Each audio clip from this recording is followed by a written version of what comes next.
ओम नमः शिवाय। शिव महापुराण श्री कोटिरुद्र संहिता अध्याय 14 सोमनाथेश्वરની કથા। સુત પુરાણીજી બોલ્યા, હે ઋષિઓ, મેં મારા ગુરુદેવ પાસેથી શિવ મહિમા તેમજ શિવલિંગોની ઉત્પત્તિ સાંભળી છે। એની કથા હું બુદ્ધિ અનુસાર આપ લોકોને સંભળાવું છું।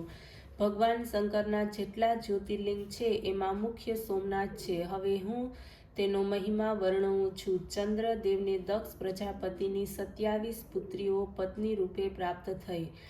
એમને પ્રાપ્ત કરીને ચંદ્રદેવની શોભા વધી ગઈ, પરંતુ તે બધામાં રોહિણી સાથે ચંદ્રદેવને વધારે પ્રેમ હતો। બાકીની સ્ત્રીઓ દુઃખી થઈને પોતાના પિતાની પાસે પહોંચી પોતાનું દુઃખ કહી સંભળાવ્યું। આ સાંભળીને દક્ષ ચંદ્રદેવને પાસે પહોંચ્યા અને એને સમજાવવા લાગ્યા, ચંદ્રદેવ, આપ ઉત્તમ વંશમાં ઉત્પન્ન થઈને આવા પ્રકારની વિષમતા કેમ કરી રહ્યા છો? એમાં આપની સજ્જનતા નથી। એકને પ્રેમ કરવો અને બીજાને તરછોડવું એ બરાબર નથી, તેથી તો નરકની પ્રાપ્તિ થાય છે। એટલું કહીને દક્ષ પ્રજાપતિ પોતાના ઘેર ચાલતા થયા, પરંતુ ચંદ્રમાએ દક્ષ પ્રજાપતિની વાત ન સાંભળી। પછી આ વાતને લઈને કન્યાઓ પોતાના પિતાની પાસે પહોંચી। એમને દુઃખી જોઈને વ્યાકુળ થતો દક્ષ ચંદ્રમાની પાસે પહોંચી ગયો અને કહેવા લાગ્યો, હે ચંદ્રમા, પહેલા નમ્રતાપૂર્વક હું તમને સમજાવી ગયો હતો, પરંતુ આપે મારી વાત ઉપર કંઈ પણ ધ્યાન આપ્યું નહીં અને મારો નિરાદર કર્યો। આ કારણથી તમે ક્ષીણતાને પ્રાપ્ત કરો। દક્ષના આ પ્રમાણે કહેવાથી ચંદ્રમા ક્ષીણ તેમજ મલિન થઈ ગયો। ત્યાર પછી ચંદ્રમાએ ઇન્દ્રાદિક દેવતાઓને પ્રેરિત કર્યા। ત્યારે વશિષ્ઠ ઋષિ તેમજ અન્ય દેવતા બ્રહ્માની પાસે પહોંચ્યા અને એમને ચંદ્રમાના દુઃખનું સર્વ વૃત્તાંત કહી સંભળાવ્યું।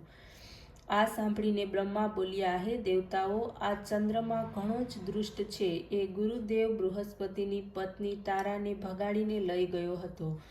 પછી દૈત્યોની પાસે પહોંચ્યો હતો। દૈત્યોની સાથે દેવતાઓનું યુદ્ધ કરાયું। બૃહસ્પતિ તારાને માટે ઘણા જ દુઃખી હતા। તારાને સોંપી દેવાને માટે મેં ચંદ્રને ઘણો જ સમજાવ્યો।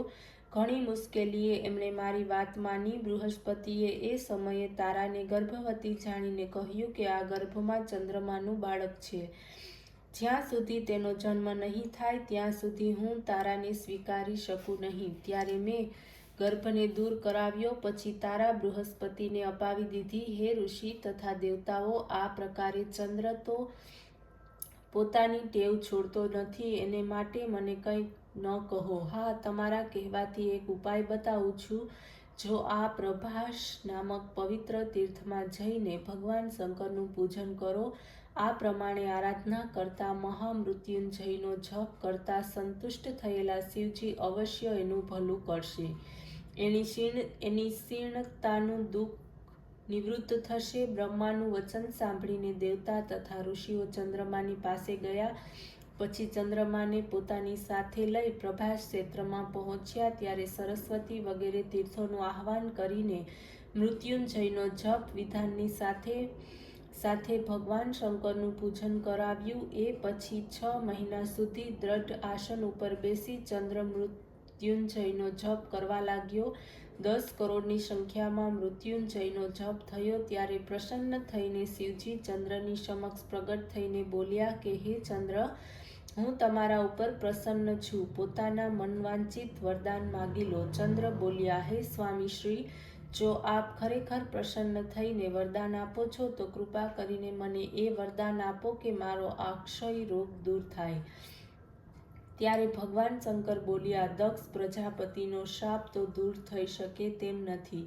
હું તો એટલું જ કરી શકું કે કૃષ્ણ પક્ષના 15 દિવસ સુધી તારી કલા ક્ષીણ થતી જશે। શુક્લ પક્ષના 15 દિવસ સુધી ક્રમપૂર્વક તેમાં વૃદ્ધિ થતી રહેશે। ભગવાન શંકરના આ પ્રમાણેના કથનથી ચંદ્ર પ્રસન્ન થયો અને દેવગણ પણ પ્રસન્ન થયો।